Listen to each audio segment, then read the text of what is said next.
Let's be clear right from the start, what you're about to hear is a work of fiction. The people, the dialogue, and the events have all been created for this story. Any resemblance to real individuals or incidents is purely coincidental. This isn't a factual report, but a story built around themes that are very real: justice, honor, and what happens when power is abused. It's a scenario where the immovable object of corruption crashes into the unstoppable force of military loyalty. So while the names Officer David Mercer and Admiral William Hartman are fictional, the struggle for accountability they represent is a story that happens in different ways, every single day. Hook. Officer David Mercer smirked as he slammed the cruiser door on the two people he'd just arrested.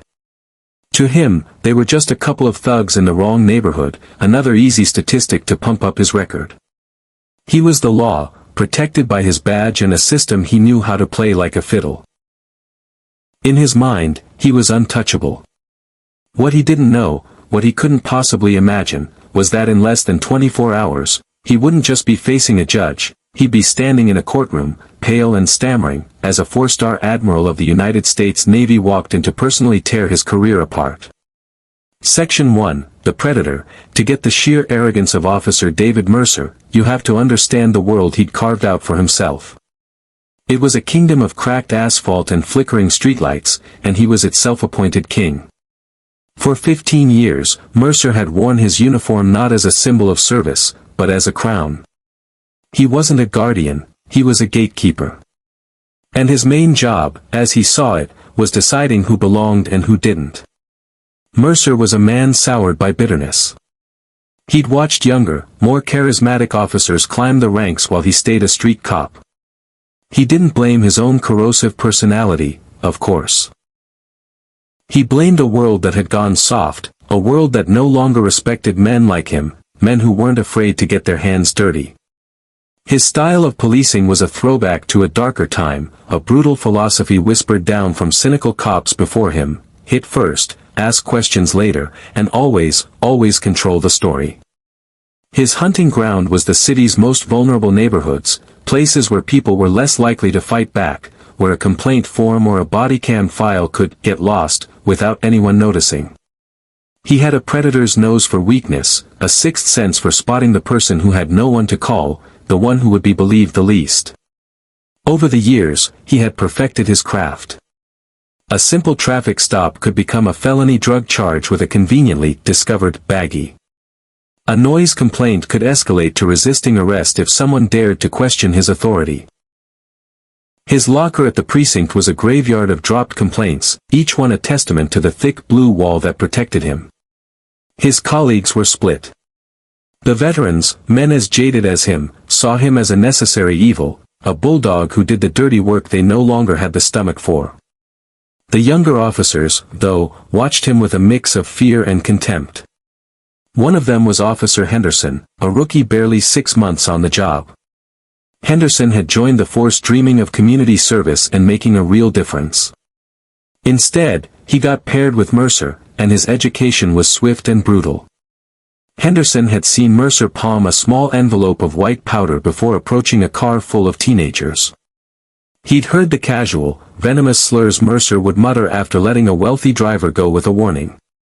He felt a knot of acid in his stomach every time Mercer pulled someone over for a vibe check. But Henderson was terrified. He had a mortgage, a new baby, and a paralyzing fear of being labeled a rat. To cross a man like Mercer wasn't just career suicide, in Mercer's world, it was an invitation for revenge. So Henderson stayed quiet, his silence a daily betrayal of the oath he'd sworn. The stage for Mercer's downfall was a neighborhood caught between two worlds. Old, modest family homes were being steadily replaced by sleek, modern condos, bringing in new residents with money and influence. Tension simmered. For Mercer, this gentrifying neighborhood was a personal insult. He saw the old neighborhood as his territory and the new residents as invaders. He was a man itching for a fight, looking for the right target to restore his twisted sense of order. He just needed the perfect victims, people who fit his narrative of who was, and was not, allowed to be there. Section 2, The Wrong Turn. His opportunity arrived on a crisp autumn evening in the form of a clean, but unremarkable, 10-year-old sedan. Behind the wheel was Alex Cole, and in the passenger seat, his younger sister, Maya. To anyone watching, they were just a man and woman in their late 20s, dressed in jeans and hoodies, listening to music as they drove through their old neighborhood. They were on their way to their parents' house for a rare family dinner. But Alex and Maya Cole were anything but ordinary. They were Lieutenant Alex Cole and Lieutenant Commander Maya Cole of the United States Navy SEALs. Their bodies were weapons, honed by the most grueling training on Earth. Their minds were disciplined and strategic, capable of operating under pressure that would shatter most people.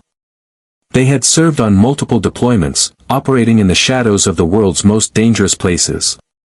But right then, in their civilian clothes, they were just two siblings, happy to be home. They were relaxed, their guard down in a way it could never be downrange. That was the moment Officer Mercer's cruiser slipped in behind them. From his seat, he saw a car that looked out of place, driven by two black people in a neighborhood he was jealously patrolling. That was all he needed. He hit the lights. The official reason was a broken taillight, a classic, easy lie that's hard to disprove on the spot. Alex, a master of situational awareness, saw the cruiser, signaled, and immediately pulled over into a well-lit area. He and Maya exchanged a knowing look. It was a look of exhaustion and resignation. They knew this drill. Mercer swaggered to the driver's side window, his large frame blocking the streetlight. His partner, Henderson, hung back, his face a mask in the dark. "License and registration," Mercer barked. Alex calmly handed them over. "Good evening, officer. Is there a problem?" His tone was even, respectful. The escalation was second nature. Mercer barely glanced at the IDs. "You know why I pulled you over?" he asked, a classic trap. "I can't say that I do, sir," Alex replied. "Your taillight is out," Mercer lied, his eyes roving around the car, putting on a show of suspicion. He then shined his flashlight directly in Maya's face. She didn't even flinch. "Could you please lower the light, officer?" she asked, her voice firm but polite. To Mercer, this simple request was an act of defiance. His face hardened. "I smell marijuana," he announced. It was another lie, the oldest trick in the book. "I'm going to need you both to step out of the vehicle." Alex and Maya did as they were told without a word. Protesting was useless, it would only make things worse. They stood on the sidewalk, hands visible, as Mercer started to search their car. Henderson stood by, watching, his stomach churning. He knew there was no smell of marijuana. He knew this was wrong. Mercer made a show of searching the front, then moved to the back. As he searched the passenger side, his movements became sly and practiced. Shielding himself from Henderson's view, he reached under the passenger seat. Well, what do we have here?" he said with fake surprise. He pulled out a small plastic baggie containing white powder, a baggie that had been in his own pocket moments before. He held it up for Henderson to see, a triumphant glint in his eye. Alex and Maya stared, a cold shock washing over them. This wasn't just harassment anymore. This was a frame-up. The rage inside Alex was a burning fuse, but Maya caught his eye, a silent message passing between them, "Not here. Not now. Control. That's not ours," Maya said, her voice dangerously calm. "That's what they all say," Mercer sneered, savoring the moment. He tossed the baggie onto the hood and pulled out his handcuffs. "You're both under arrest for possession of a controlled substance with intent to distribute." As he cinched the cold metal around Alex's wrists, he leaned in, his voice a low growl. "Not so tough now, are you?" Alex and Maya said nothing, their faces masks of pure discipline. They let him lead them to the cruiser, their minds already shifting gears. The system on the street was rigged. But Mercer had just made the biggest mistake of his life. He had just declared war on an institution with one sacred rule: you do not leave your people behind. The 7th precinct was a monument to indifference, smelling of stale coffee, disinfectant, and desperation. For Alex and Maya Cole, the booking process was a lesson in dehumanization. They were photographed, fingerprinted, and their belongings sealed away. Meanwhile, Officer Mercer sat at a desk, carefully crafting his work of fiction. His police report was a masterpiece, painting a picture of two aggressive suspects whose car reeked of drugs and whose furtive movements demanded a search. He cast himself as the vigilant hero who had stopped a major drug deal.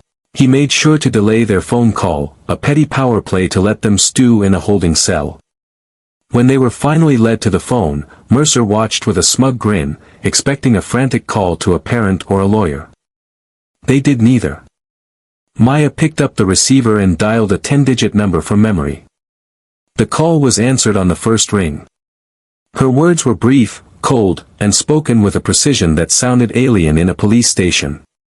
"Commander, this is Lieutenant Commander Cole," she said, her voice low and clear. "We have a situation.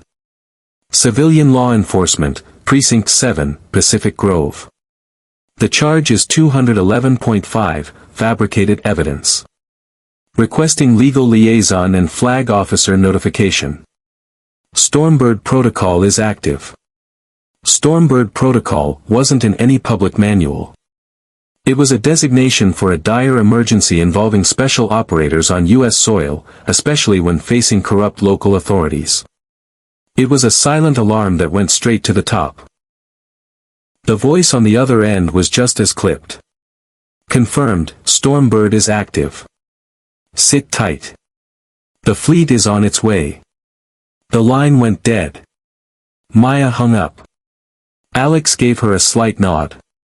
The flare was up. Now, they had to trust that help was coming. The wheels of two powerful machines were now turning, a corrupt local police department and the United States Navy. If you're enjoying this story of justice, take a moment to subscribe. It helps us create more content just like this. Hundreds of miles away, in a secure command center in Coronado, California, that call triggered a storm of action. Stormbird Protocol and fabricated evidence sent a jolt through the room. Within minutes, the information was on a secure tablet being handed to the highest authority in their world, Admiral William Hartman. 4-star Admiral Hartman, commander of U.S. Naval Special Warfare Command, was not a man who rattled easily.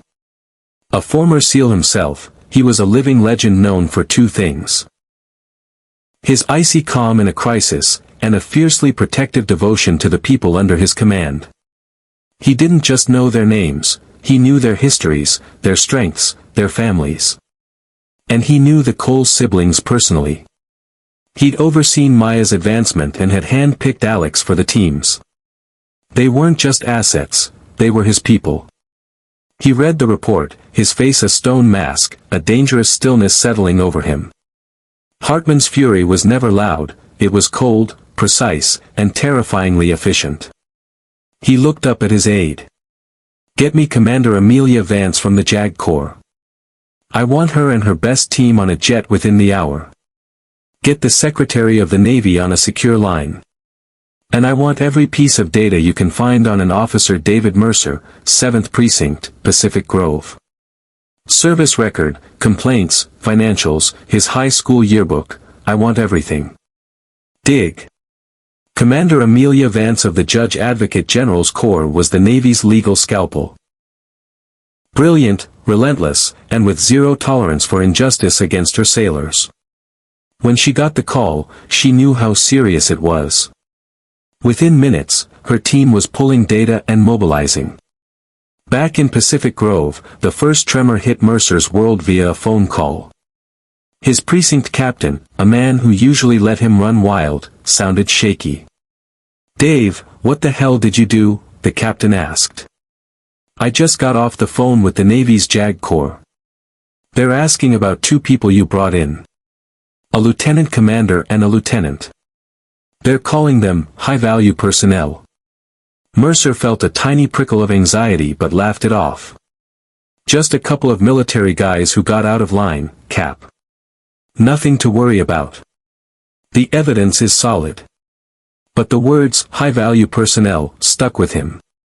His anxiety spiked when, less than 2 hours later, Commander Vance's advance team walked into the precinct. They weren't loud or aggressive. They were 3 people in crisp uniforms who moved with unnerving purpose. They presented their credentials and formally requested copies of Mercer's report, the evidence logs, and a list of all officers involved. Mercer felt his collar tighten. These weren't public defenders or crying family members. This was different. This was organized. He saw them speaking quietly with his partner, Henderson, whose face was pale and slick with sweat. A seed of real panic began to sprout in Mercer's gut. He thought he'd arrested 2 nobodies. He now realized he'd arrested 2 people with an entire institution ready to go to war for them. He decided to push them through the local courts as fast as possible. If he could get an arraignment and a high bail, he thought, he could bog them down in the system and outmaneuver the Navy. A quick conviction would make it all go away. He called in a favor, pushing for an emergency arraignment the next morning. It was an act of hubris born from panic, and it would be the biggest mistake of his life. Section 4, The Admiral's Gambit. The arraignment courtroom was a sad, stuffy place. The air was stale, and the benches were worn smooth by decades of anxious families. Alex and Maya Cole stood before the judge, swallowed by ill-fitting orange jumpsuits. A harried public defender, who'd been handed their file 10 minutes earlier, stood beside them. Officer Mercer watched from the back. His panic had cooled into a familiar arrogance. This was his turf. The report was filed. The evidence was tagged. The prosecutor was on his side. Here, his word was law. He was confident, almost giddy. His system would protect him. It always had. All rise, the bailiff droned. The judge sat and began rattling through the docket. Finally, he called their case. Docket 734, The People vs. Alex Cole and Maya Cole. Charges are possession with intent to distribute. The prosecutor, a young guy eager for a felony conviction, stood up. Your Honor, the facts of this case are straightforward. Officer Mercer, a 15-year veteran, conducted a routine traffic stop. He never finished the sentence. At that moment, the heavy courtroom doors swung open with an authoritative thud that echoed in the silence. Every head turned. Standing in the entrance were 2 Navy captains in full-dress whites, their faces like stone. They didn't enter. They just stood at attention, like sentinels guarding a sacred space. Then, Admiral William Hartman walked through the doors. The air in the room changed instantly. It wasn't just the uniform, though that was impressive enough. It was the man wearing it. The 4 silver stars on his collar seemed to pull all the light into them. His walk was slow, measured, and utterly silent, each step heavy with purpose. All activity in the courtroom just stopped. Lawyers froze. Keyboards went quiet. Even the judge, the absolute ruler of this room, just stared, his mouth slightly open. Admiral Hartman's eyes swept the room but landed on one person, Officer David Mercer. For Mercer, it was like the temperature dropped 30 degrees. The confidence drained from his face, replaced by a chalky, gray pallor. A cold sweat broke out on his forehead. His world, so solid just seconds before, was violently tilting. He shrank back into the bench, as if trying to disappear. He wasn't just looking at an admiral, he was looking at a power so far beyond his understanding that it broke the entire logic of his universe. Hartman walked down the center aisle, his polished shoes making no sound. He stopped directly behind the defense table and placed a firm, steadying hand on Alex Cole's shoulder. For a split second, emotion crossed the admiral's face, a flash of protective fury. He then turned his gaze to the judge. "Your Honor," he said. His voice wasn't loud, but it cut through the silence like a bell in a thick fog. "My name is Admiral William Hartman, Commander of United States Naval Special Warfare. These are not criminals." He paused, letting his title hang in the air. These are American heroes. And I am here to see that this travesty ends. Now. The prosecutor stood there, stammering, looking from the judge to the admiral, his script forgotten. The judge, finding his voice, could only manage a weak, "Admiral. I don't understand." Before he could finish, Commander Amelia Vance stepped forward. She was holding a thick file.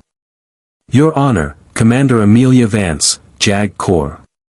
We have incontrovertible evidence that the narcotics in this case were planted by Officer Mercer. He has a documented history of racial bias, evidence tampering, and perjury, which we are prepared to submit to this court." Hartman spoke again, his voice dropping to an even colder register, still looking at the judge but aiming his words like a missile at the trembling cop in the back. As of 10 minutes ago, the Department of Justice was formally petitioned to open a federal investigation into Officer Mercer for criminal civil rights violations. The FBI has been dispatched. They are, in fact, waiting just outside this courtroom. A gasp went through the gallery. Mercer's eyes darted wildly to the doors, his face a mask of pure panic. He was a cornered animal. The system he'd manipulated for so long had just been crushed by a higher, more powerful authority. The judge, seeing the federal hammer about to fall, acted with swift self-preservation. He banged his gavel, the sound like a gunshot. "All charges against Alex Cole and Maya Cole are dismissed with extreme prejudice. This case is sealed. These individuals are released from custody, effective immediately, into the charge of Admiral Hartman." Section 5, The Reckoning. It was over in a flash. The bailiff, who moments before saw Alex and Maya as just two more inmates, unlocked their cuffs with a new, hurried respect.